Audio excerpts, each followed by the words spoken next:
It's now 6:12. In less than 5 hours, members of the U.S. House will begin trying to convince the Senate and the American people that President Clinton should be driven from office. Opening arguments set to start in the Clinton impeachment trial.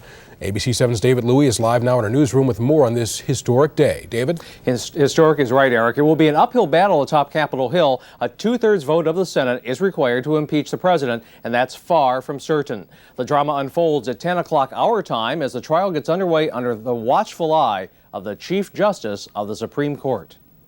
It is business as usual for President Clinton today. While House prosecutors lay out their case against him, the president says he'll be focused on other matters.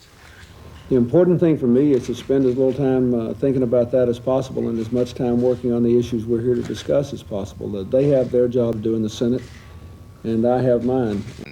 The all-Republican 13-member team of House managers will have a total of 24 hours to lay out why they believe the president is guilty of perjury and obstruction of justice. We want to make sure that we do it right, that we make a very fair, concise, understandable presentation to the senators so that they can then do their job. But still undecided is whether witnesses will be called. A group of Republican senators has already met secretly with the prosecutors. Democrats refused to participate.